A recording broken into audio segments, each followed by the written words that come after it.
Attention, les opinions que vous allez entendre dans ce podcast sont le fruit d'une intense réflexion, mais d'absolument aucune recherche concrète, comme toute émission de débat divertissement qui se respecte. Si vous pensez que Mythe l'imitateur, c'est probablement vrai. Si vous voulez vous en plaindre, je suis sûr que vous savez déjà comment vous y prendre. Tut tut, les rageux.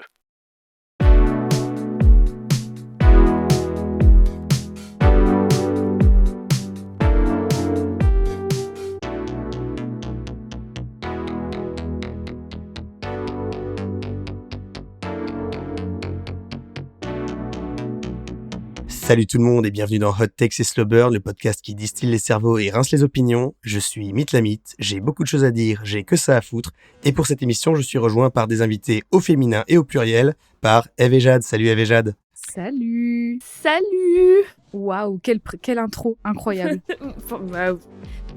Oui, voilà, formidable, j'en perds mes mots. Ils partent de ma bouche tellement j'en ai plus. Il tombe. Alors, est-ce que ça va ? Ah bah oui, on est à bord de ma voiture encore une fois. Hein. On t'a invité dedans. Tu es derrière, sur la banquette arrière. J'espère que tu es bien Absolument. installé. J'essaie de faire attention à la route, mais sinon ça va. Bah, toutes les rageux Exactement. jusqu'au bout. Exactement. Mais oui, sinon, un peu fatigué, mais ça va. Et toi, Oui. comment vas-tu? Eh bien, comme vous pouvez l'entendre, j'ai de nouveau la voix au bord du suicide, mais ça va mieux. Tisane, et puis ça repart. Bah, Ouais, oui. parfois c'est plus compliqué ça quand on a des problèmes de voix. Ça aurait pu être pire. Je suis super content. Je suis super content de faire cet épisode avec vous parce que j'adore ce que vous faites et ça me fait très plaisir que vous ayez accepté mon invitation. C'est En adorable. parlant de j'adore ce que vous faites, est-ce que vous voulez bien dire Qu'est-ce aux que vous personnes qui faites nous écoutent ce que vous faites ? Eve. Ah oui, Est-ce mais que tu veux d'accord. Ouais, je te voyais au loin, là, regardez, loin. Du coup, je me Très suis dit, bien. je vais la prendre au J'étais dépourvu. inspirée. Vas-y. Alors du coup, moi, ce que je fais en dehors de Codex, au féminin et au pluriel, je fais plein de trucs, en fait. J'ai beaucoup trop de casquettes et une seule tête pour toutes les porter, donc c'est compliqué, ça pèse lourd. Et je travaille dans la vie, voilà, ma voix est mon outil, je raconte des histoires, je travaille dans plein de structures culturelles et je fais rêver les gens, voilà.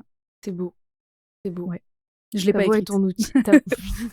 Ta voix est ton outil pour raconter des choses que t'as écrites, par contre, dans Codex, cette fois-ci. Notre Aussi. podcast à nous deux, Oui, créé par nous deux, animé par nous deux, dans lequel on parle de personnages féminins de fiction, Bien sûr. médias et tout art confondu. tout à fait. Voilà. Et sinon, Du moi coup- aussi, dans la vie, je suis femme orchestre et je fais plein de choses. Voilà. Les casquettes et les orchestres, vous Exactement. l'aurez. Eh bien, du coup, je suis pas du tout complexé pour moi qui est juste mon emploi à temps plein. Mais il y a pas, il y a enfin, de mes mais loisirs. non, il y a pas à être complexé parce qu'en plus, ce podcast dans lequel nous sommes invités aujourd'hui et dans lequel je suis ravie d'être invitée et Eve aussi, j'imagine. Oui. Ah bah oui. Et ben il est trop bien aussi. Du coup voilà, il y a pas du tout à être complexé enfin. Eh ben, c'est cool. Et puis Et c'est ça bien d'avoir tombe bien une parce que- casquette aussi. C'est une Exactement. très jolie casquette. C'est moins lourd. C'est vrai. C'est vrai que c'est moins lourd. Et donc, pour cette émission, après avoir pillé sauvagement Super Ciné Battle et Unraveled pour en faire une seule émission, je me suis dit pourquoi s'arrêter là et je vais piller votre émission puisque ce que nous allons faire, c'est un épisode de Codex et Slow Burn où je vais vous présenter un personnage féminin de jeu vidéo que j'aime beaucoup. Je ferai peut-être même une petite hot take à la fin de ma présentation. Et vous pourrez poser des questions, émettre des commentaires, et puis à la fin, vous choisirez une échelle de valeur, une notation, et vous me direz ce qui vous a plu ou pas chez elle. Bien sûr. Trop bien. Et d'ailleurs, J'ai question tout de suite, Réponse. immédiatement. D'accord, c'est Jade qui répond. à la place de lui. L'échelle de valeur et la note, est-ce que ça doit être commun ou est-ce que c'est Ah. chacune d'entre nous? Très bonne question. Si vous sentez que vous êtes sur la même longueur d'onde, vous pouvez proposer une notation commune. Si vous sentez que vous n'êtes pas d'accord, eh ben on pourra débattre, s'écharper, peut-être même dépasser les bornes, s'insulter, ne plus jamais se revoir à propos de ce personnage. Dépasser très les bien, je vous bornes, ferai d'ailleurs, descendre dans de ma une voiture. voiture, c'est super. Bah, je vous ferai descendre, clairement. Je m'arrêterai et je dirai Sortez sortez de ma voiture. Pas de baston ici. Et Très n'oubliez bien. pas la ceinture de sécurité. La sécurité avant tout, bien Et oui, évidemment. c'est très important. Un trait danger, 2 traits sécurité. Exactement. Punaise, on me fait réviser en plus, c'est super. Bien, et donc pour cet épisode, je vous avais envoyé, j'allais dire à chacune, mais en vrai je l'ai envoyé à Jade et Jade l'a envoyé à Eve, des indices. Je vous en avais envoyé 3 Oui. pour vous donner une chance de trouver parce que 2 c'était un peu chaud. Est-ce que l'une d'entre vous veut nous rappeler quels étaient ces indices? Bah, sachant que j'ai pas trouvé, je veux bien les rappeler Vas-y. parce que j'ai vraiment C'est aucune parti. idée. Enfin, j'ai eu des idées, mais qui n'avaient rien à voir avec le jeu vidéo, donc je pense que c'est pas ça. Mais bref, le Peu premier probable. indice, c'est une paire de lunettes un peu steampunk, des goggles, Mhm. comme on pourrait les appeler en anglais. Mhm. Le deuxième indice, c'est un cristal bleuté qui brille et qui flotte. Voilà.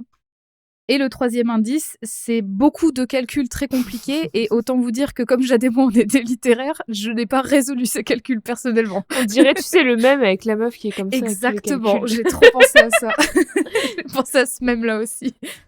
Effectivement, c'était ça les indices. Et du coup, toi, Eve, t'as pas du tout d'idée. Absolument pas. J'arrive pas à cibler. Et ce qui me semble plus compliqué, c'est vraiment de connecter chaque indice à un autre, en fait. J'arrive pas à trouver le lien, vraiment le lien qui les unit, donc j'ai pas trouvé. Voilà. Je sèche. Ok. On fera un petit récap quand je vous ferai la grande révélation. Jade, toi, c'était quoi ton hypothèse? Alors moi, j'ai une idée dont je t'ai fait part et tu m'as pas dit oui ni non, tu m'as rien dit. C'est vrai. C'était... Et c'est qu'une idée parce qu'en vrai, je connais absolument pas le jeu, j'y ai jamais joué. Et c'est... En voyant les lunettes, le bleu du cristal, surtout la couleur et les calculs, ça m'a fait penser à Elisabeth du jeu BioShock Infinite. Jeu auquel j'ai jamais joué et que je connais uniquement parce que le personnage principal est interprété par Troy Baker. C'est tout ce que je sais. Je sais que c'est un peu steampunk. Je sais qu'elle a une robe J'avoue. avec du bleu dessus. Et je sais qu'elle a une Troy robe avec du Baker. bleu dessus. Et du coup, j'ai pensé à Elisabeth de BioShock. Serait-ce Elisabeth de BioShock? Alors, figure-toi, Jade, que pas du tout. Oh Puisque, là là. Waouh. Qui est-ce? Qui est-ce Incroyable. alors Ces indices qui Eh n'aident bien, personne, finalement, qui sont qui si n'aide durs. personne, c'est terrible. Eh bien, nous allons partir au pays du soleil levant, puisque nous allons parler d'un personnage de jeu japonais. Oh. Mhm. Nous allons parler de Rita Mordio, une des protagonistes du célèbre jeu de Namco, Tales of Vesperia. Ah, Je j'aurais jamais connais... trouvé. Moi non plus, je connais zéro ce jeu. J'aurais jamais trouvé. J'espère que ça vous donnera envie d'y jeter un œil, parce que c'est un de mes jeux du cœur. Donc, Tales of Vesperia, édité par Namco Bandai, produit par la Team Tales, donc le 10e jeu de la série de JRPG, ou de ASSS, pour les gens qui suivent le podcast, où on fait les combats en temps réel et où on se déplace sur la carte comme dans n'importe quel autre JRPG. Alors, pour les dates de sortie, c'est un peu le bordel, donc accrochez-vous à vos ceintures de sécurité. Oui. Donc, sorti en 2008 sur Xbox 360 au Japon et aux États-Unis. Sorti sur Xbox 360 en Europe en 2009, mais la même année, en 2009, il est aussi ressorti en version augmentée sur PS3, avec plus de personnages, plus d'histoire, plus de magie, tout ça. Et cette version-là a servi de base à la définitive édition, qui est elle-même sortie le 11 janvier 2019, Waouh. quelques jours avant mon anniversaire. Vache, 10 ans après. Ouais, 10 ans après, quand même. Hein. Ouais. Oh, ok. Sur cadeau. Xbox One, PS4, Nintendo Switch et sur PC via Steam. Ce qui a donc permis à beaucoup plus de gens de découvrir ce fabuleux jeu vidéo. Alors du coup, on va pas perdre de temps. Je vais vous montrer une image de Rita et vous allez pouvoir me la décrire. Oh, qui est Rita? À quoi ressemble-t-elle? Est-ce que c'est une mateuse déjà? Avec des grosses lunettes? Alors c'est une grosse mateuse avec des lunettes Oh, putain. et Je elle pensais- est spécialisée dans les cristaux magiques. Bah voilà. En fait, si tu connais le jeu, c'est si simple comme indice. Mais c'est toujours comme ça, hein, Si de tu- toute façon. Si tu connais le jeu, tu peux pas te tromper. Oui, c'est toujours comme ça, évidemment. Oh, je sais pas pourquoi j'imaginais une dame, enfin une meuf adulte et blonde. Je sais pas pourquoi. Alors, C'est à cause Ah bah, du du même, coup, ça, que tu pensais ça. sûrement, sûrement. Non, c'est une petite fille, ou en tout cas, elle a l'air d'être une petite fille. Elle a les cheveux roux, courts, des grands yeux verts. Elle a une petite vibe Sakura, chasseuse de cartes. Ouais, grave, grave. Et elle a des grosses lunettes, du coup, un peu steampunkesque sur sa tête et une tenue. Eve, est-ce que tu veux nous décrire sa tenue absolument Mais incroyable? sa tenue, elle est incroyable. Par contre, ça doit être un enfer à enfiler tous les Ouais, jours. grave. Mais elle a une grave. tunique courte avec des manches longues qui est rouge, jaune, blanche, noire selon les zones de la tunique. Toutes les Voilà. couleurs de Toutes les l'arc-en-ciel. couleurs finalement. du prisme finalement de couleurs. Elle a une jambière blanche avec une botte noire et jaune et une jambière botte rouge. Voilà, donc très cool, très compliqué à enfiler je pense, mais très cool aussi quand même, très stylé. Et puis voilà, c'est code couleur Absolument. rouge, jaune, puis noir Ouais. et blanc quoi. Mhm. Alors, vous serez ravis d'apprendre qu'on a beaucoup d'informations sur les personnages dans cette série de jeux. Et donc, vous serez ravis d'apprendre que Rita Mordio est un être humain qui a l'âge de 15 ans et Mhm. qui mesure 1,50 m. On D'accord. dirait qu'elle est plus jeune que 15 ans. Mais après, c'est peut-être parce C'est que... parce que c'est dessiné avec un style où les visages ont assez peu de... Ouais. Le trait et tout ça. Ils sont pas très marqués. Mhm. Alors, je sais plus qui est la caution prononciation japonaise parmi vous deux. C'est moi. Eve. C'est Eve. Alors, Eve, tu me taperas sur les doigts si je fais n'importe quoi. Bah, je vais essayer de pas faire dévier la voiture de son trajet, mais j'essaie. Ok. Alors, le chara design de ce personnage a été fait par Kosuke Fujishima. C'est très bien. C'est très très bien. Je n'ai rien à redire, bravo. Terrible.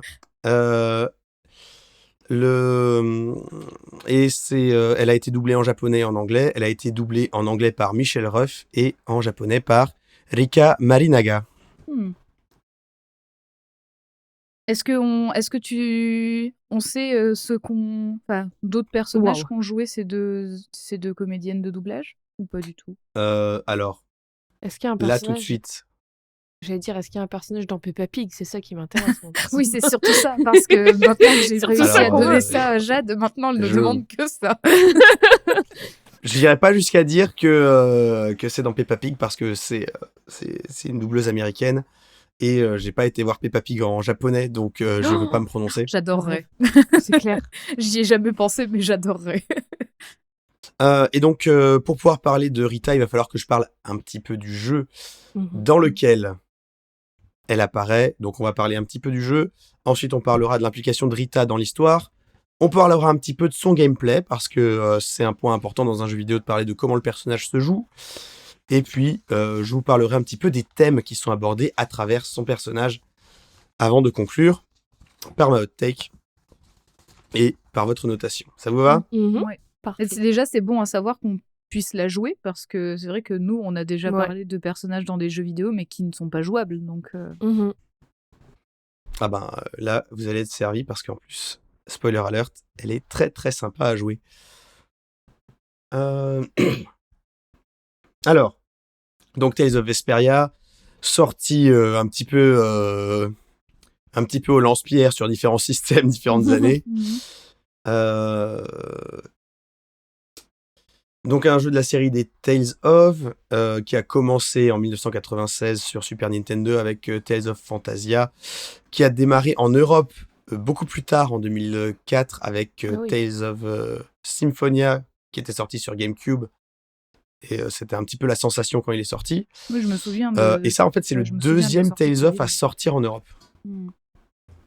Vesperia, c'est le deuxième seulement? Ouais. Sur Moi, 10 jeux, punaise. Moi, je me souviens de la sortie de Symphonia parce que ça avait été un énorme battage en termes de pub, quoi. Je me souviens que quand c'était sorti, je l'ai encore dans la tête et je m'étais dit waouh, ça a l'air super. Et parce que la pub marchait bien, quoi. Mais Vesperia, par contre, étonnamment, je me souviens pas du tout avoir vu des pubs ou quoi. J'en ai aucun souvenir. Ah bah, c'est bien dommage parce que... Enfin, moi, j'ai vu un jour la démo gratuite téléchargeable sur le Xbox Live, et comme j'avais adoré Tales of Symphonia, je l'ai Mhm. téléchargé aussi. Et 1 an après, je l'ai trouvé d'occasion dans un obscur Micromania. Et, et je me suis dit, bah, allez, go, quoi. Et c'était très très bien. Donc, 10e jeu de la série, 2e jeu sorti en Europe. Depuis, ils se sont un petit peu rattrapés, mais un truc qu'ils aiment bien faire chez Namco, c'est donner un genre de RPG à chacun de leurs jeux. Et le genre de RPG de Tales of Vesperia, c'est faire régner sa propre justice RPG, ou en japonais, Seigi wo Tsuranu Kitosu RPG. J'aime bien le petit blanc pour la validation. N'attends pas mon approbation à chaque fois, ne t'inquiète pas. Non, mais voilà. Je pense que je vais m'arrêter là de toute façon pour les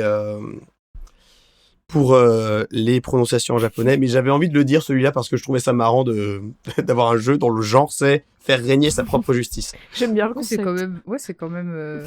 Enfin, faut le trouver, quoi, celui-là. Voilà, faut le chercher. C'est un FR Et donc, SPJRPG. Waouh. Waouh. C'est long. alors que appeler ça des as, comme je l'ai défini dans l'épisode 9, C'est beaucoup voilà, plus ça simple. passe tout C'est seul. beaucoup plus simple. Beaucoup plus simple. Évidemment. Beaucoup plus simple. Et donc, pour ce qui est de comment le jeu se déroule sur une planète qui s'appelle Terca Lumireis, une planète habitée par des humains, par des créatures à oreilles pointues qui ressemblent à des elfes qu'on appelle des chrétiens, et par des grandes créatures très discrètes qui s'appellent des Entelekeia, dont on entendra parler plus tard. La civilisation humaine est presque intégralement basée sur une technologie antique qui s'appelle le Blastia.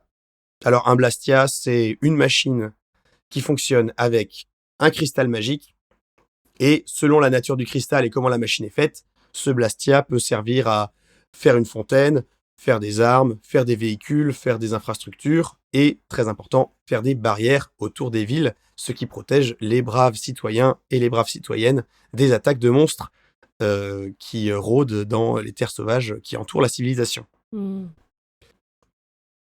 Le fonctionnement de ces Blastia est assuré par une substance présente dans l'environnement qui s'appelle l'air, AER. C'est une substance gazeuse qui peut être plus ou moins épaisse, plus ou moins visible, et qui peut être toxique en grande quantité. Donc les lieux qui génèrent naturellement de l'air sont en général évités par les humains parce que ça peut rendre malade et faire s'évanouir. Donc voilà, ça c'est le monde dans lequel on va trouver nos personnages, et notamment Rita, qui est une chercheuse spécialisée dans les Blastia, C'est une et qui donc en connaît un rayon là-dedans. grosse intello. Je l'adore déjà. Yes. Alors, en revanche, ce n'est pas la protagoniste principale, c'est même le 4e personnage jouable qu'on rencontre. Donc, je vais faire très rapidement ce qui se passe avant qu'on la rencontre, et puis on va se concentrer sur Rita après. Donc, le jeu commence dans les quartiers pauvres de la capitale de l'Empire, qui s'appelle Zaphias, où on incarne un personnage qui s'appelle Yuri Lowell, un ancien chevalier de la garde qui a quitté les chevaliers parce que ça correspondait pas à son idéal de justice et de paix. Il a préféré retourner dans les quartiers pauvres, et ce jour-là, la fontaine du quartier tombe en rade parce que quelqu'un a volé le noyau du Blastia de la fontaine. Un brigand. Et du coup, Un brigand. il va faire régner sa justice. Et la Il va faire terreur. régner sa propre Bah justice. voilà, bah il a raison. Et du coup, il part à la recherche du voleur. Il se fait embêter par des gardes. L'embrouille se passe mal. Il se retrouve en prison, #ACAB. C'est ce que j'allais dire, il est grave à cab, Yuri. C'est parti des keufs et puis il dit non. Finalement, j'aime pas l'institution, je me tire. Bah, moi je l'adore. Belle lucidité. Comme la prison, c'est pas cool, il décide de s'évader. Au cours de son évasion, il va rencontrer une jeune femme que je vais vous présenter aussi. Une jeune noble qui s'appelle Estélise, Waouh. 2 prénoms en un. Estélise Sidos Herasain, que Yuri va rapidement rebaptiser Estelle. Oui. Oui, il a raison. C'est beaucoup plus simple. Est-ce que bon après j'espère Alors, que ça la voici- dérange pas trop quoi parce que c'est Oui, un peu voilà. malvenu. Non, c'est elle aime pas bien. ok, quoi. Oh. Voici Estelle. Tout le monde a 15 ans en fait dans cet univers. Elle en a 18. Autant pour moi. Elle est toute mignonne, elle a l'air d'être blonde ou cheveux roses, courts, avec des, Cheveux roses, ouais. des grands yeux bleus. Elle a une espèce de robe qui a l'air Ouais. dure quand même. Qui a On l'air dirait, dure on comme dirait une armure. fleur. Oui, La jupe ouais. de sa Oh, tenue. on On dit- dirait une sorte de fleur qui éclot. Si vous voyez le Pokémon Rose Bouton, c'est un peu ça. Ouais. Voilà. C'est exactement ça, mais en rose et blanc. Et elle a une épée ou une lance. Et bon, on dirait clairement une On dirait Magical un Girl petit en fait. sceptre, hein. Ouais. C'est vrai qu'il y a une grosse vibe Bah, Magical Girl. grave, Carrément, grave. ouais. Et elle a un bouclier qui fait un peu une forme de cœur aussi. Et j'aime beaucoup cette tenue. Et en même temps, j'aime beaucoup les tenues de Magical Girl en général. Donc voilà. Eh bien, vous étiez faite pour vous entendre. Mhm. Donc, quelqu'un manque d'assassiner Estelle et du coup, elle s'enfuit avec Yuri parce que se faire assassiner dans son château, c'est pas cool. Oui. Et ensemble, elle et il vont décider de partir à la recherche du voleur de Blastia qui, d'après leurs informations, se ferait appeler Mordio. Mhm. Oh, il a pas un Pierre. nom gentil, lui. Hein. En chemin vers la ville où est censé habiter Mordio, Aspio, la ville des magiciens, le duo va rencontrer un petit garçon de 12 ans qui s'appelle Carole avec un K, qui appartient à une guilde et qui cherche à rejoindre les membres de sa guilde et qui décide de rester avec Yuri et Estelle le temps de retomber sur les siens. Le trio va donc continuer d'avancer, rencontrer un petit peu des gens à l'extérieur de la capitale, voir un petit peu comment s'organise le monde de l'extérieur, les monstres, les barrières, les Blastia, les guildes qui existent indépendamment de l'Empire, et finissent par arriver à Aspio, où, très rapidement, les gens là-bas leur disent « Vous voulez vraiment aller voir Mordio ? Parce que c'est quelqu'un de bizarre, hein. Je sais pas ce que vous avez à faire avec un hurluberlu comme ça, mais à votre place, j'irai pas. Hein. » Est-ce que quand il cherche Mordio, son genre il est défini? Alors non. Je pense qu'ils y vont à grands coups de veille dans Ouais. le doublage anglais. Sur la traduction en texte en français, c'est un peu difficile de danser autour. Parce que je vous cache pas que dans un jeu traduit en 2009, il n'y a pas de yel. Ouais, Hein. c'est ce que j'allais dire. Et du coup, Il paraphrase tout le temps. Mordio, ouais, Mordio, Mordio, voilà, Mordio, c'est ça. Mordio. Est-ce que c'est tout le temps C'est ça. le prénom Mordio qui est utilisé et jamais de pronom? Alors, je vais pas te mentir. Là, tout de suite, je ne m'en souviens plus. Non, mais ça arrive. Bah, écoute, ce jeu, je l'ai essoré en 2010 et je l'ai réessoré en 2019, mais là, on est en 2021, Oui, et le temps. presque en 2022. Mhm. On a dormi depuis, quoi. Dormi. C'est ça. L'eau a coulé sous les ponts. Et finalement, le trio arrive à la maison de Mordio, qui est fermée. Heureusement, ce bon vieux Carole sait crocheter les serrures. Bah oui. Et cela permet d'entrer dans une maison remplie à ras-bord de bouquins, de tableaux noirs gribouillés à la craie de partout avec des équations pas possibles. Voilà. Et du tas de bouquins émerge une figure qui porte une robe de mage. Et les voilà nez à nez avec Mordio, qui n'est autre que Rita, la chercheuse en Blastia dont nous allons parler aujourd'hui. Moi, sachez que je rêve d'accueillir mes invités comme ça. Me cacher En sous sortant d'une pile de livres, comme les meufs qui sortent des gâteaux Bah oui, voilà. d'anniversaire. Bah, moi, ce sera pas un gâteau, ce sera Mais une pile de livres. Je pense que j'en ai bientôt assez pour le faire. Et du coup, C'est je vais vrai, oui. sortir comme ça de ma pile de livres en mode Hashtag goals. oui, Je voilà. t'enverrai la vidéo où elle sort de la pile de livres si tu veux. Bah, parfait. oui. Faudra J'en faire un rêve. montage avec ton visage dessus. Ça suffit, j'ai fait ma dose de montage. C'est parfait. Très vite, le malentendu se dissipe et Rita décide d'accompagner le groupe dans un premier temps pour montrer que c'est pas elle la voleuse, et puis ensuite parce qu'elle s'intéresse de très près aux capacités d'Estelle, parce que Estelle c'est la soigneuse du groupe, donc elle est capable de lancer des sorts de guérison, et c'est pas très commun les sorts de guérison sur Terca Lumireis. Et Mhm. ça intéresse beaucoup la chercheuse en Blastia, très dévouée à sa cause, qui est Rita. Alors, il faut savoir que Rita est aussi quelqu'un de très antisocial, qui déteste les gens et qui n'hésite pas à leur faire savoir. C'est pour ça que tout le monde dit en elle lui- est chelou et tout.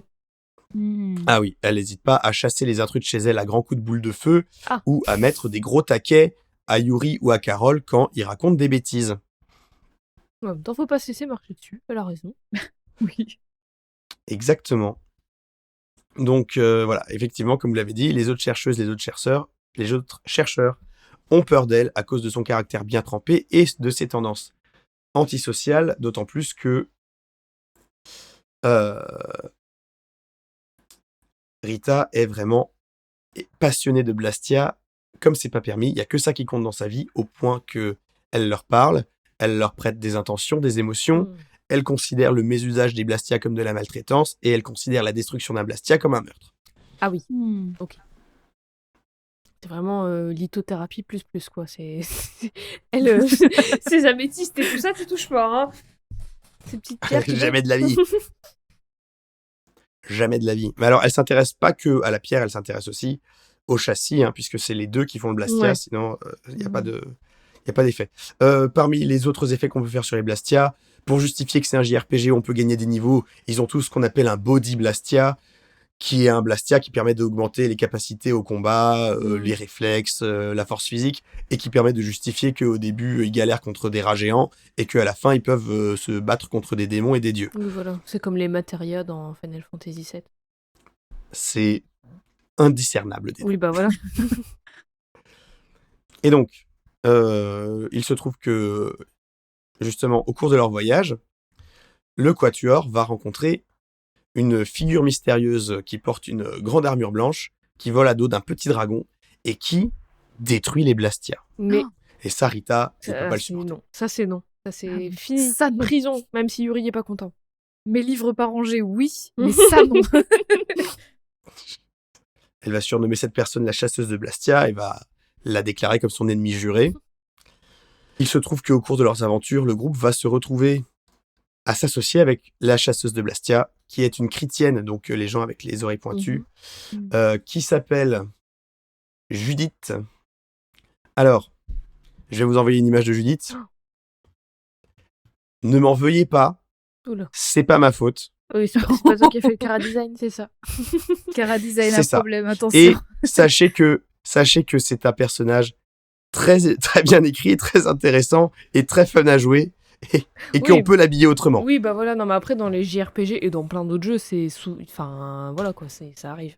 Ça arrive beaucoup. Elle a quel âge? Elle a 19 ans. Ok, bon. Je m'attendais à mais pire. En c'est- vrai, il y a vraiment vu le des vibes disclaimer Magical que t'as Girl. fait. T'as dit quoi? Vu le disclaimer que Mita fait, je m'attendais à pire que ça. Moi aussi, en vrai, je m'attendais à pire. Parce que comme c'est un dessin assez mignon, tu vois, ça me choque pas autant que genre Ivy dans Soul Calibur qui est vraiment... elle a vraiment 2 mouchoirs sur les seins, quoi, c'est tout. Ah, C'est fini. c'est je dur. je l'adore, j'adore la jouer et tout, mais bon. Pareil. Donc, Après, Ivy, elle a des tenues complètes aussi qu'on peut changer. oui, aussi, c'est vrai. Judith, elle a donc des oreilles d'elfe, un peu, de chrétienne. Elle a des cheveux bleus, des longs cheveux bleus. Elle a du coup un bikini bleu. Et en fait, le bas de son bikini, ça fait comme une espèce de mini pagne sur le devant avec une espèce de queue de pie derrière. Une Et des pagne petites paréo, bottes. j'ai envie de dire. Voilà, exactement. Pour les Des- bikini. Elle est prête pour aller à la plage. Bah oui. Des petites bottes bleues et une lance. C'est une lance qu'elle a comme arme. Elle manie les lances et les bâtons, donc Bravo. oui, là, ça doit être une lance. Mais par contre, attention, ce n'est pas parce qu'elle est en bikini qu'elle ne couvre pas ses épaules, parce qu'elle a des petites manches qui sont ajoutées. Des petites manchettes. Exactement. Et aussi des gants. Voilà, des petits gants. Voilà. Il y avait- Et alors, ces longs cheveux bleus sont en fait des antennes. Ah, d'accord. Ah d'accord, ok. Hashtag Avatar, hashtag C'est vrai, c'est James vrai. Cameron. C'est vrai. Mais c'est sorti avant. Attention. Qui a plagié qui? Donc, je vous cache pas que au début, Yuri essaie de cacher à Rita que Judith est la chasseuse de Blastia. Mais bon, le poteau rose finit par être découvert et la roue tourne par tourner. Et donc, Rita, elle est pas très contente de savoir qu'elle doit s'associer avec ce qu'elle considère comme un assassin. Mais heureusement, au fur et à mesure de leur périple, Rita va apprendre beaucoup de choses sur les Blastia, sur comment ils sont fabriqués et sur leur origine, qui va lui permettre de faire la paix avec Judith, surtout que Judith ne détruit pas tous les Blastia, elle en détruit uniquement certains bien ciblés, et peut-être que Rita va découvrir pourquoi cela et pas les autres. Bah voilà, c'est parfait que tu le dises parce que je me demandais pourquoi elle fait ça en fait. Quel est son but? Quelle est sa motivation? Eh bien, au cours de leur voyage, justement, Judith va leur montrer le monde oublié des Entelekeia. Donc les Entelekeia, ce sont des créatures de forme et de taille très variées. Il peut y avoir des oiseaux géants, des dragons, des créatures quadrupèdes, des espèces de tortues dragons immenses.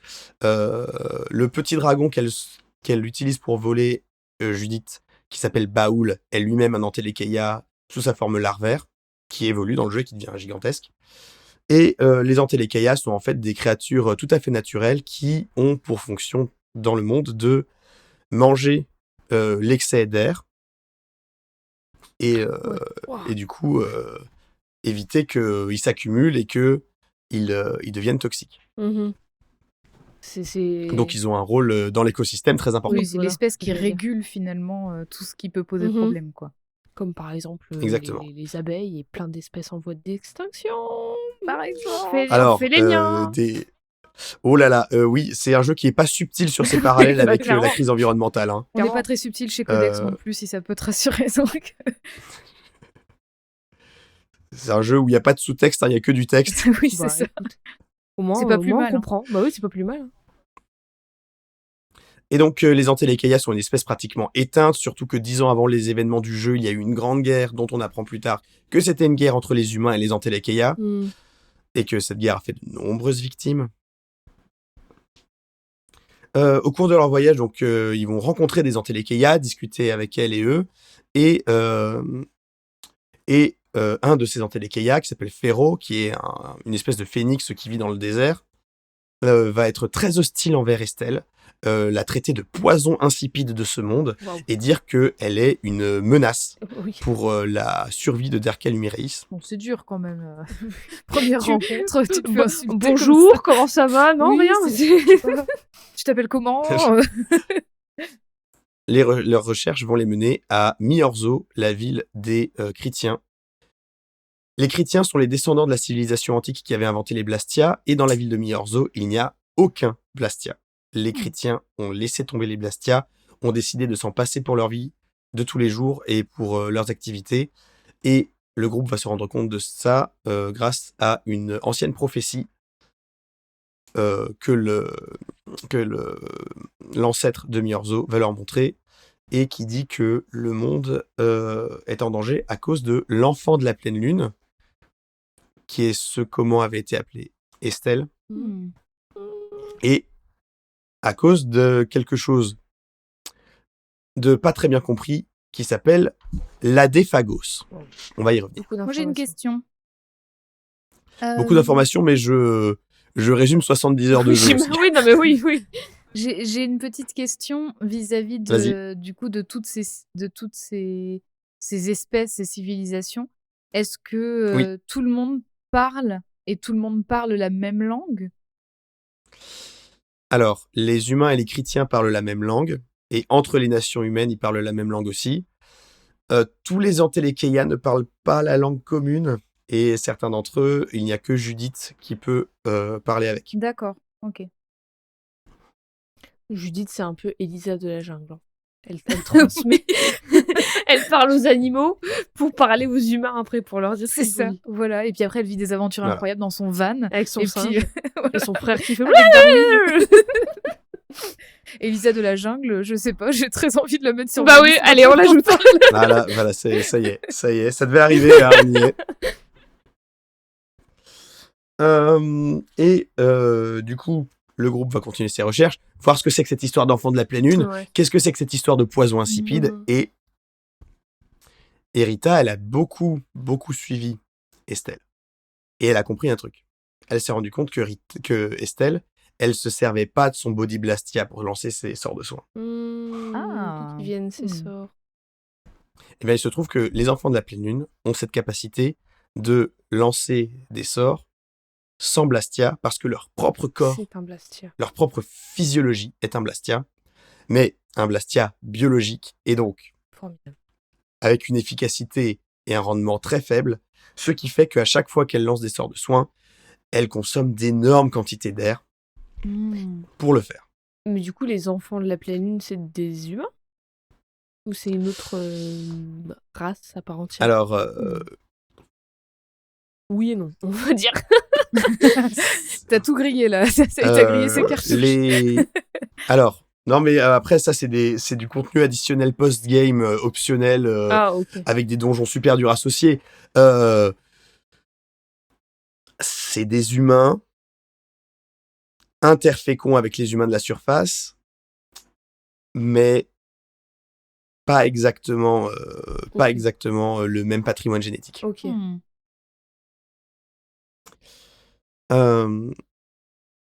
Et donc, au cours de leurs recherches et dans le désert, il va leur arriver une aventure bizarre avec un bateau fantôme et des voyages dans le temps, ce qui va leur permettre de se rendre compte que les noyaux de Blastia sont fabriqués à partir de pierres magiques spécifiques qui s'appellent des apathéias, et que les apathéias, on les trouve à un endroit très particulier. Est-ce que vous saurez où c'est? La ville des chrétiens. Non. Je sais pas. Non. Là où il y a tous Les- les créatures cheloues, là.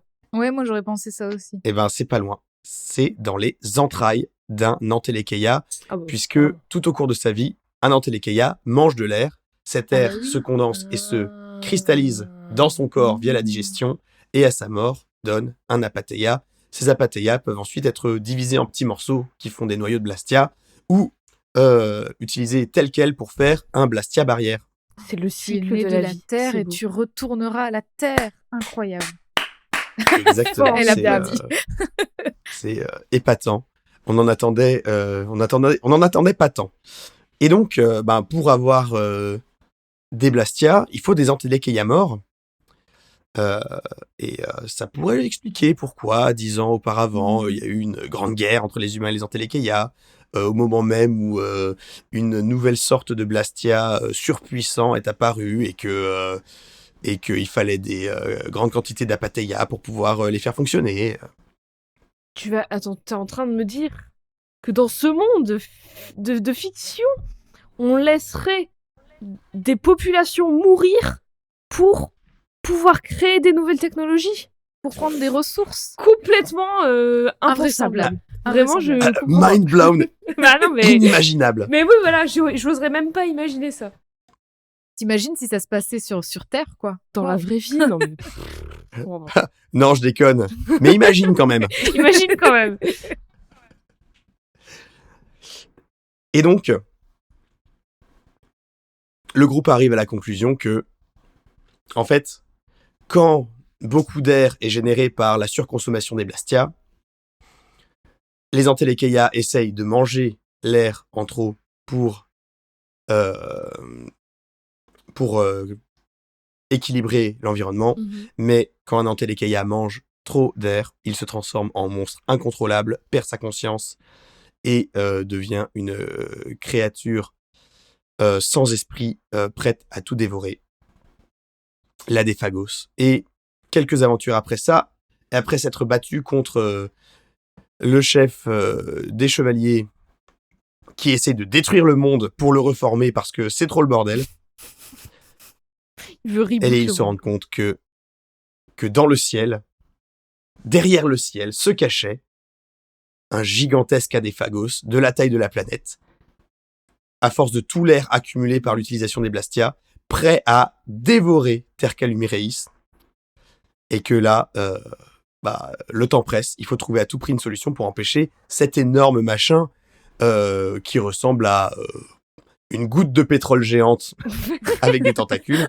Bah moi Bah je oui. retourne dans ma pile de livres, hein, je vous Oh, le c'est dis clair.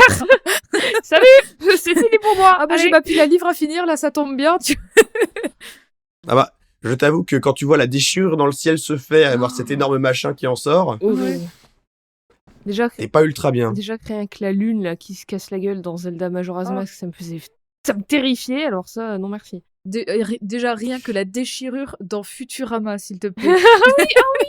Dans horrible. Futurama, avec Ivo qui venait d'un autre univers, ça me faisait bader. Donc t'imagines ça. C'est clair. Ah, c'est un moment très très fort dans le jeu. Et donc, là, il faut trouver une solution. Et c'est Rita qui va trouver la solution. Parce que Rita, elle adore les Blastia. L'air n'a pas de secret pour elle. Elle est super forte en théorie de la magie. Et donc, elle fait des maths, elle bosse. Et au cours de leurs aventures, le groupe se retrouve à un moment sur la banquise. Il y a un Entelekeia qui est en train de mourir. Et c'est là que Rita va demander à Estelle d'utiliser ses pouvoirs d'enfant de la pleine lune pour faire quelque chose qui n'avait jamais été fait avant et convertir cet Entelekeia en esprit. Et donc, un esprit gardien de la nature, comme il y en a dans tous les Tales of. Hein. Et cet esprit va avoir une capacité jusque-là inédite. Il est capable de transformer l'air en une autre substance intermédiaire entre l'air et la magie, que Rita va baptiser le mana. Bien sûr. Et donc, si elle arrive à faire suffisamment d'esprit pour convertir tout l'air en mana, la Déphagos n'aura plus rien à manger, il ne pourra plus se nourrir d'air pour grossir puis dévorer la planète. Et son espoir, c'est que ce soit suffisant pour stopper la Déphagos. Moi j'ai une question. Mais du coup, Oui. ça, elle le fait en utilisant ses propres pouvoirs. Et donc, elle consomme beaucoup d'air pour le faire, c'est ça? Au moment de la conversion, c'est pas impossible, mais une fois que l'esprit est fait, l'air qui est généré pour compenser l'utilisation de ses pouvoirs, il est converti en mana et donc il n'est plus dangereux. Ah, d'accord, ok. Et donc, grâce à Estelle, Rita a mis au point et créé les esprits. Et leur dernière mission va être de fabriquer une arme capable de vaincre la Déphagos en transformant simultanément tous les noyaux de Blastia de tout le monde et tous les Entelekeia qui restent en esprit afin de former un gigantesque canon à mana qui va détruire la Déphagos.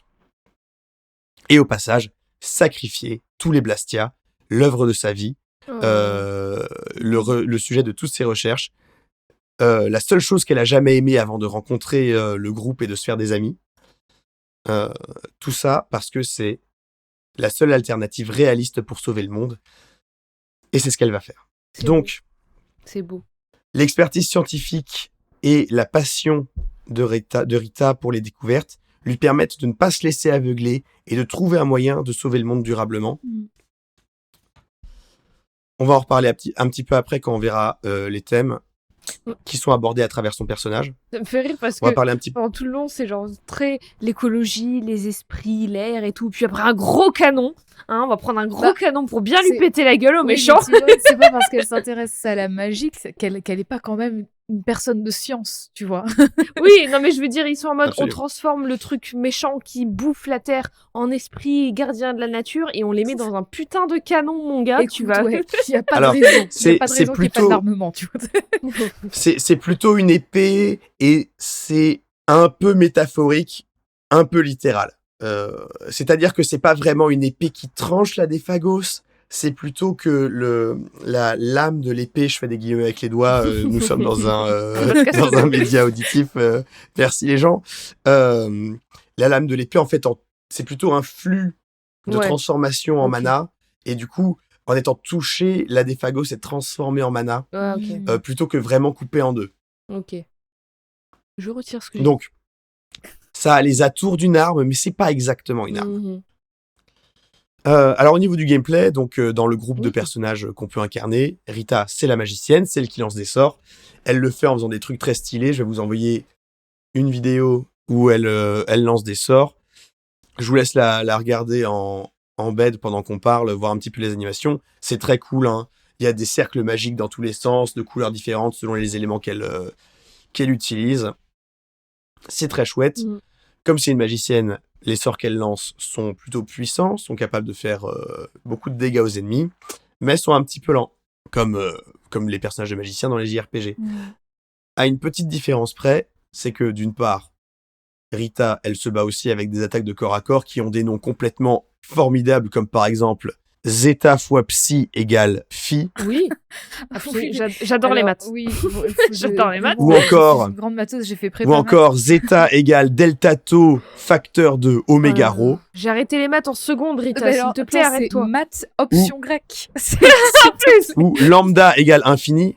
Alors sachez que j'ai appris l'alphabet grec en prépa physique-chimie. Hein. Ah bah Et voilà. est-ce que tu Donc, voilà. comprends du coup ces noms de sorts? Est-ce que c'est des vraies équations ou des vrais trucs qui ont un vrai sens? Ou c'est juste des mots mis ensemble? Ça pourrait avoir un sens si on définissait les termes. Certains ne pourraient pas avoir de sens même en définissant les termes. Ok. C'est D'accord, je te toujours fais aussi confiance sur obscur ça. pour moi. Non, mais ce qui est très rigolo, c'est que quand elle fait ces attaques-là, elle dit Descartes ou Laplace en les faisant et tout, c'est trop marrant. Ah oui, d'accord. Putain, elle balance des météores et tout quand même, Non, la mais vache. alors, question, est-ce que les auteurs, scénaristes, ou enfin voilà, de Tales of Vesperia s'intéressent vraiment à la physique, chimie, aux maths, au grec? Ou est-ce que c'est juste ces personnes ont saisi sur Google nom de mathématiciens connus? C'est quoi, Et on Pythagore? Alors- Théorème de Pythagore, c'est ça? Allez, balance. Thalès, allez, Thalès, c'est niveau 3e, mais ça passe. Alors, je ne saurais pas te dire. Probablement un subtil équilibre entre les deux. Ah oui, bah Oui, oui, bah, c'est c'est ce vrai. qu'on Mais préfère. en tout cas, voilà, ça renforce son thème scientifique, mathématique, vraiment la magicienne ingénieure, quoi. J'adore qu'elle crée son. C'est même pas un cercle, c'est une sphère avec Ouais. toutes ces équations qui se mettent dedans. C'est presque une sphère alchimique en fait. Ouais, Mais qu'elle c'est le ce que j'allais fasse dire, ça fait comme un de peu la un- GRS avec son. Mais oui, son petit Oui, ruban. elle Avec des utilise, rubans. un ruban ou un fouet pour faire de la GRS et faire J'adore. ses glyphes magiques. Il n'y a pas de raison de pas se maintenir en forme. J'avoue que ça fait très ruban de GRS. Et en fait, il y a une mécanique de jeu dans Tales of Vesperia qui s'appelle le hors limit, où Ouais. en gros les personnages passent Super Saiyan. Mhm. Et il se trouve que Rita, quand elle est en hors limit, eh bien, il n'y a plus le temps d'incandation de ses sorts. Génial. Et donc, elle peut enchaîner les tempêtes de météores Oh, c'est génial. indéfiniment en quelques secondes. Ah, donc le hors limite lui permet de ne plus être trop lente, justement. C'est ça. Ouais. Elle devient juste très puissante. Et du coup, c'est son hors limite. Et peut dé- C'est le même pour tout le monde ou c'est que le sien? Parce que par exemple, dans Final Fantasy VII, ma seule référence de JRPG, il y a les limit break où c'est pareil, mais chacun en a une différente. Alors, le hors limit a le même effet sur chaque personnage, mais comme chaque personnage a sa spécialité, il va s'en servir différemment. Ah, ok. C'est-à-dire que si n'importe qui peut lancer un sort, il pourra le lancer instantanément, mais il y a des personnages qui lancent pas de sort, donc Mhm. cet effet-là n'est pas... Ouais, oui, c'est vrai que du coup, un épéiste, il s'en fout, il attaque. Exactement, Yuri, il met juste des gros coups d'épée, des grosses marmites. Avec son épée.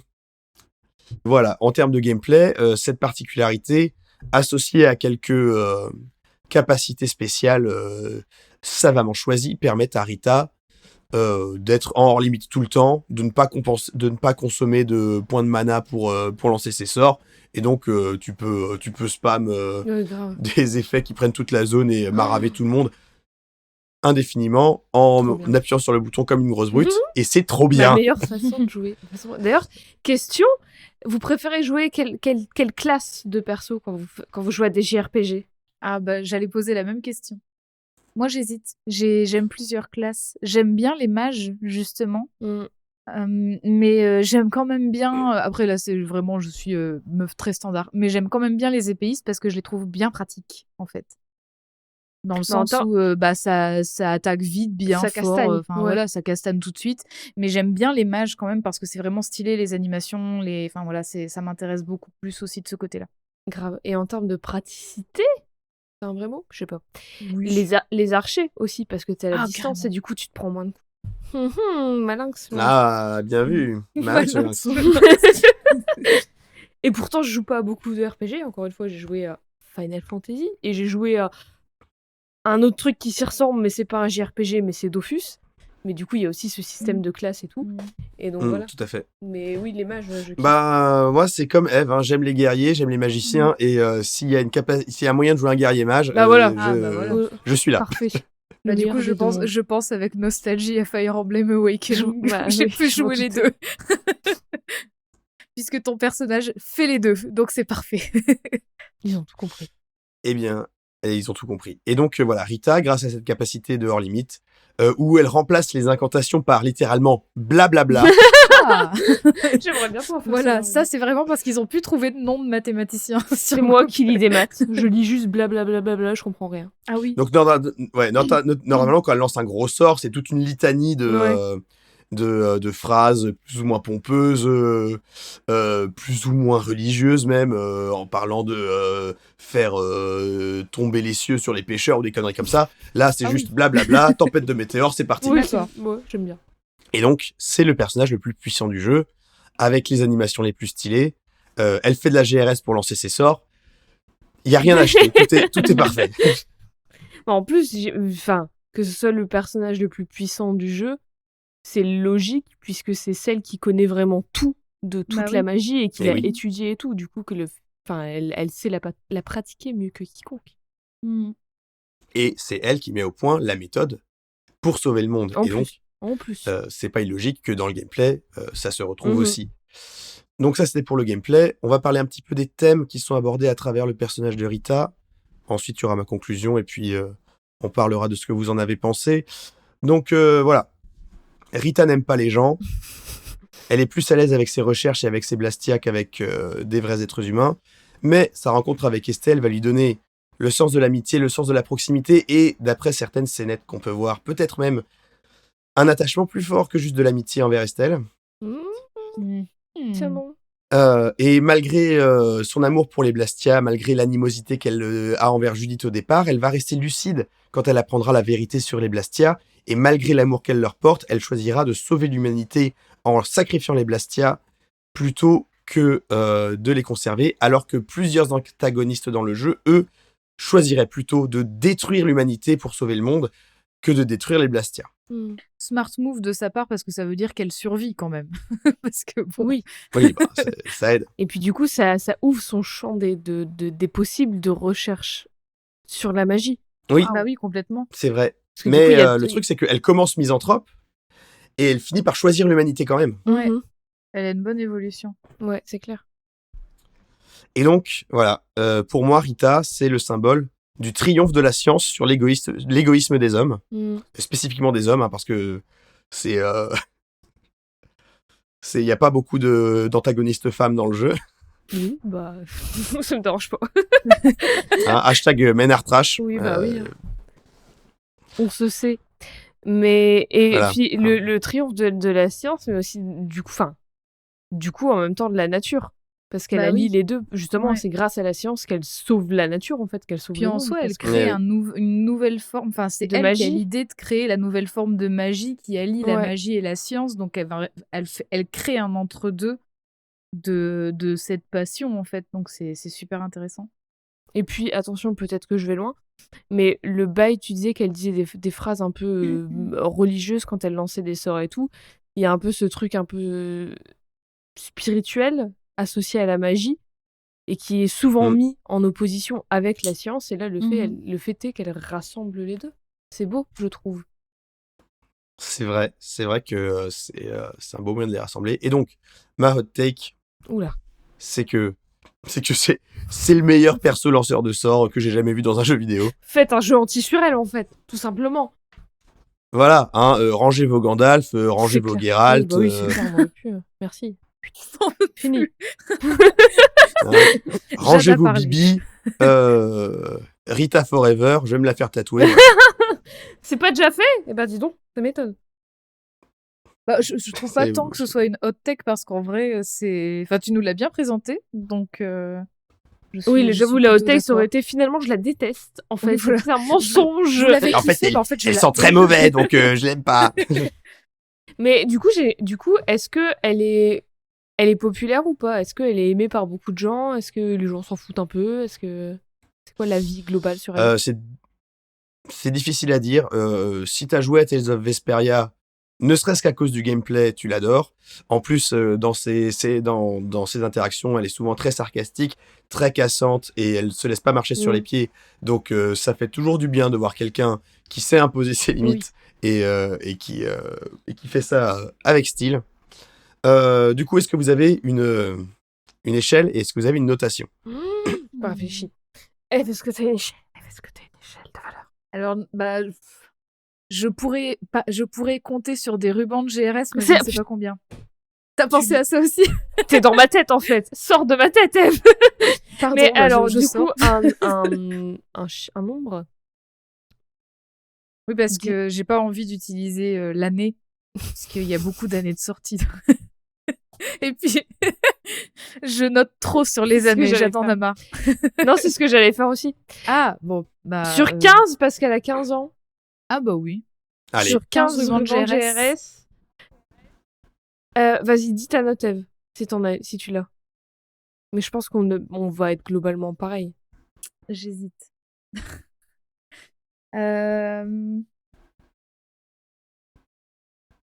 Sur 15 rubans de GRS, je lui mets 12,5. Et voilà, je coupe la poire en deux.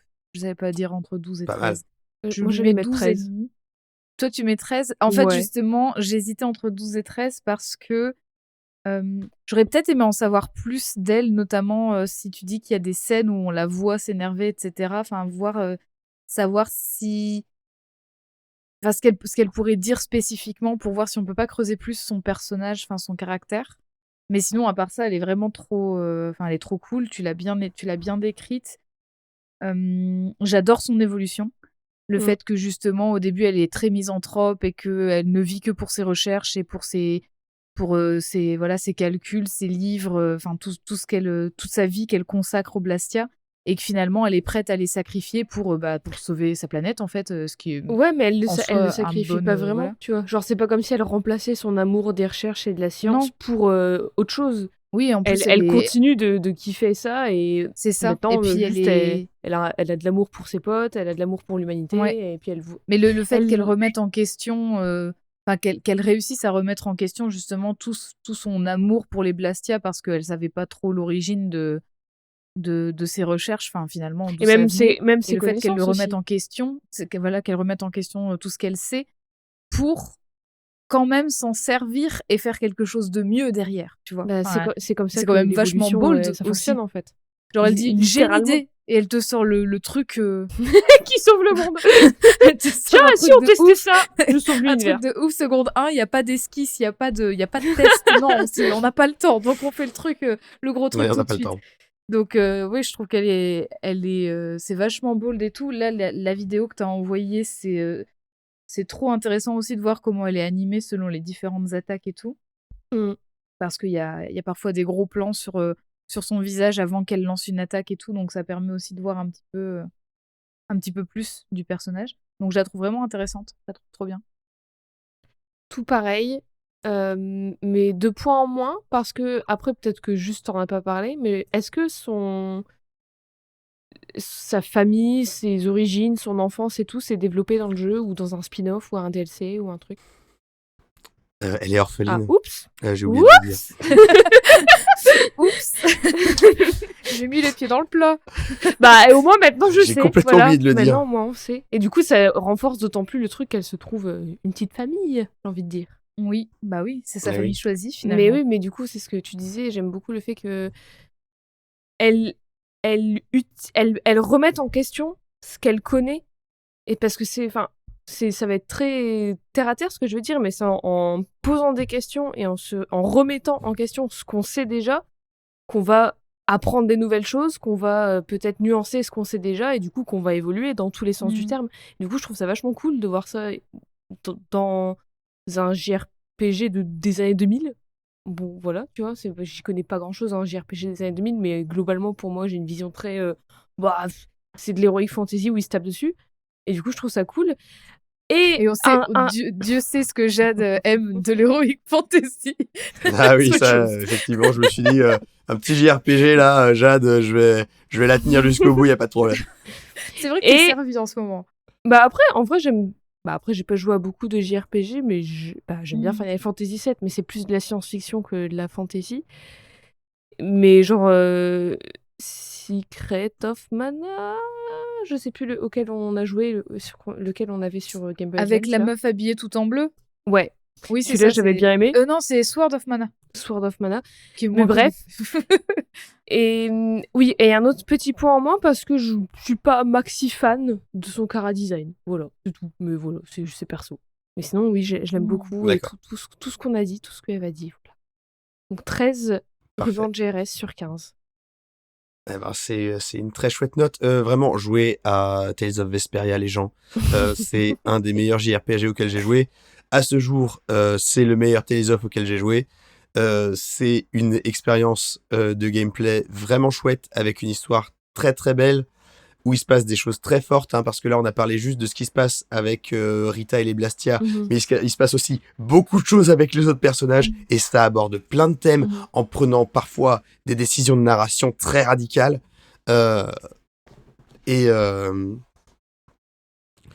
Et c'est une fable écologique absolument extraordinaire, avec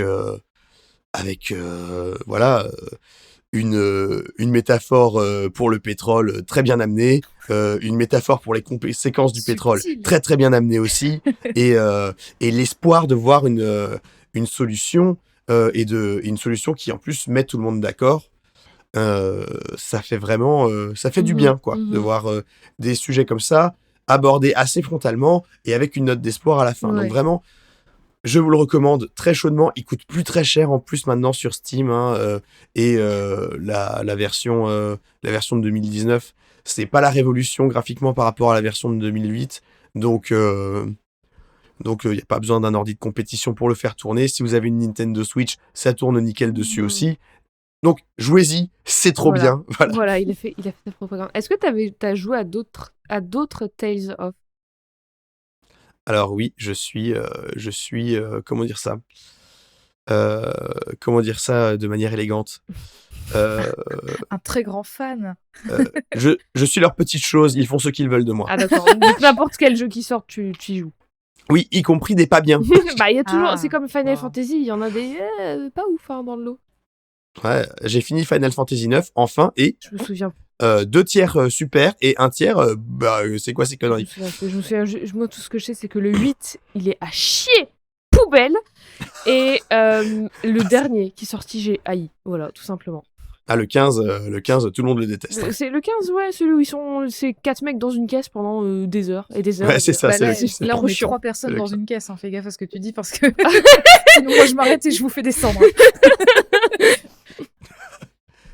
Non, mais ça va. Déjà, mais- il y a un seul mec et promis après, je me Non mais oui, voilà, c'est dans les grandes franchises comme ça, il y en a toujours des pas ouf, forcément.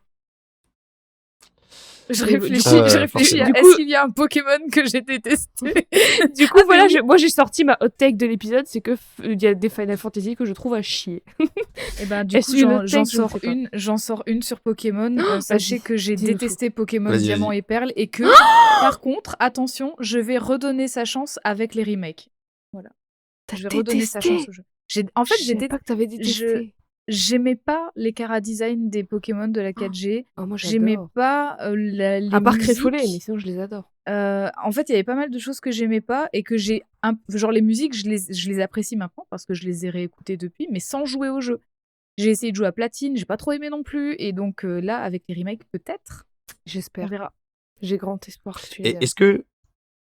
Parce que moi, j'ai pas joué à Diamant ou Perle, mais j'ai joué à Soul Silver, qui était le Oh, remake de la génération oui, 2 trop bien. avec le système de la génération Mhm. 4. Et j'ai niqué ma première tentative d'agrég en passant 100 heures dessus au lieu de réviser. Bah franchement, bon. compréhensible. Bah, je pense que j'ai perdu beaucoup d'heures de cours de la fac sur ce jeu aussi. Mm. Donc, sachant que je crois qu'à ce moment-là, il n'y avait pas encore de sortie mondiale, donc j'y jouais en japonais.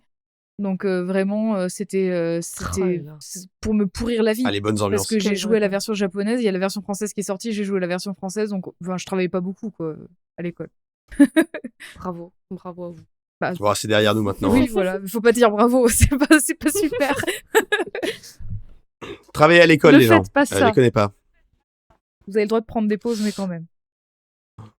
Du coup, je vous propose de s'arrêter là pour cette émission. Est-ce que vous voulez nous rappeler où on peut vous trouver sur les internets? Bah vas-y, Sur- Jade, je t'en prie. Vous pouvez retrouver Codex, parce que nous, on s'en fiche un peu. Retrouvez Codex @CodexPod, Codex au féminin et au pluriel pod, POD, sur Twitter et Instagram. C'est partout pareil. Et sinon, sur toutes les plateformes de podcast, vous tapez Codex avec ES au bout et vous trouverez le podcast. Voilà. Oui. Et voilà, on fait un épisode toutes les Très 2 bien. semaines. Oui. Quand c'est possible.